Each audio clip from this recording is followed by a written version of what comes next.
നമസ്കാരം. തെക്കുവടക്കിലേക്ക് വീണ്ടും സ്വാഗതം. ഞാൻ വി കെ ചെറിയാൻ, ഡൽഹിയിൽ നിന്നും. എൻ്റെ സീനിയർ സുഹൃത്ത് ശ്രീ മാധവൻകുട്ടി നാട്ടിൽ നിന്നും. ഞങ്ങൾ ഇന്ന് ചർച്ച ചെയ്യാൻ ഉദ്ദേശിക്കുന്നത് ഇലക്ഷന് മുന്നോടിയായി പല പദ്ധതികളും കേരളത്തിൽ സർക്കാരും പല വാഗ്ദാനങ്ങൾ പ്രതിപക്ഷവും നൽകുന്നുണ്ട്. അതിൽ ലേറ്റസ്റ്റ് ആയിട്ട് ഒരു കോൺട്രവേഴ്സി വന്നിരിക്കുന്നത് ഇടതുപക്ഷത്തോടെ കൂടെ നിൽക്കുന്നു എന്ന് നമ്മളൊക്കെ കരുതുന്ന ശ്രീ മമ്മൂട്ടി എന്ന നടൻ വയനാട്ടിൽ സർക്കാർ നിർമ്മിച്ചു കൊടുത്ത വീടുകൾ കാണാൻ പോയി. കൂടെ നിന്നിരുന്ന CPM-ൻ്റെ ഡിസ്ട്രിക്ട് സെക്രട്ടറിയോടെ താങ്കൾ എൻ്റെ കൂടെ എപ്പോഴും നടക്കണ്ട, അത് കണ്ട് ജനം വിശ്വസിക്കും, ഞാൻ നിങ്ങൾക്ക് പബ്ലിസിറ്റി തരാൻ വന്നതാണ്. എന്നിട്ട് അദ്ദേഹം ഒരു ടിപ്പണിയും ചെയ്തു. അതായത് ഇത് ജനങ്ങളുടെ പൈസ കൊണ്ട്, എല്ലാവരുടെയും പൈസ കൊണ്ട് ഉണ്ടാക്കിയതാണ്, സർക്കാരിൻ്റെതാണ്. അപ്പോൾ അതുകൊണ്ട് ഒരു പാർട്ടിയുടെ ലേബൽ ഇത് ചാർത്താൻ അദ്ദേഹത്തിന് താല്പര്യമില്ലാന്ന് മറ്റും സംസാരിച്ചു. എനിക്ക് തോന്നി ഇത് കേരളത്തിലെ പല കാര്യങ്ങളിലും ഇന്നത്തെ ഈ വികസനം എന്ന് പറഞ്ഞ് സർക്കാരുകൾ ചെയ്യുന്നത് പാർട്ടികളുടെ ആക്കുന്ന BJP തന്ത്രം കേരളത്തിലും CPM ചെയ്യുമ്പോഴുള്ള ഒരു പ്രശ്നമായിട്ടാണ്. അതായത് മലയാളി ഇതുവരെ ആ ഒരു സർക്കാർ ചെയ്യുന്നത്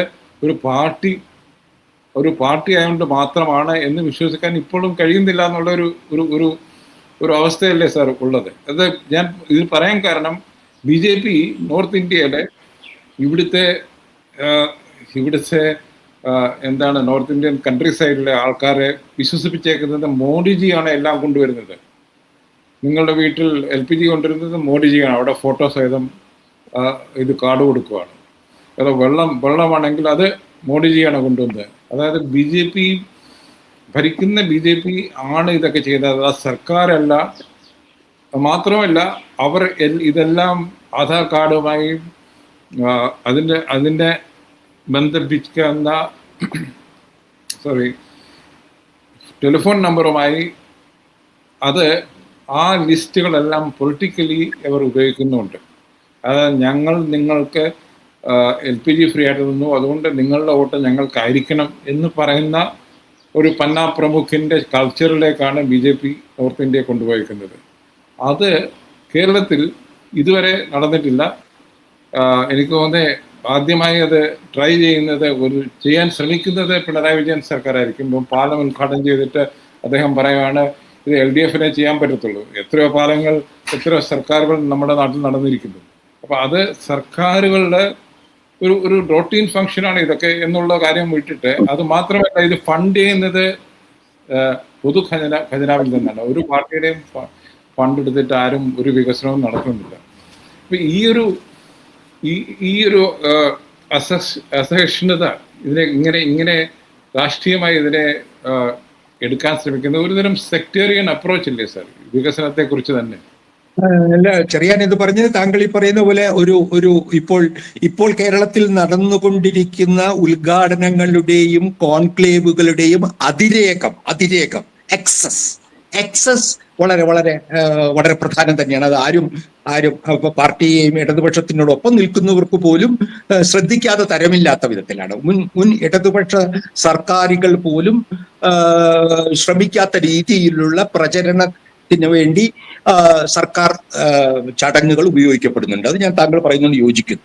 പക്ഷേ ഈ ഉദ്ഘാടന മഹാമഹങ്ങൾ തെരഞ്ഞെടുപ്പിന് മുൻപ് ധൃതി പിടിച്ച് നടത്തലും ധൃതി പിടിച്ച് പണം നൽകിക്കൊണ്ട് സാങ്ഷൻ ആക്കലും ഒക്കെ UDF-ന്റെയും LDF-ന്റെയും സർക്കാരുകൾ സ്ഥിരം ചെയ്തുകൊണ്ടിരുന്നതാണ്. പക്ഷേ അതിൻ്റെ നമ്മൾ പ്രതീക്ഷിക്കാത്ത വണ്ണം ഇത് പല കാര്യങ്ങളാണ്. താങ്കൾ ഇപ്പോൾ CPM അല്ലെങ്കിൽ ഇടതുപക്ഷ ജനാധിപത്യ മുന്നണിയുടെ പ്രചരണം മുഴുവൻ പിണറായി കേന്ദ്രീകൃതമാണ്.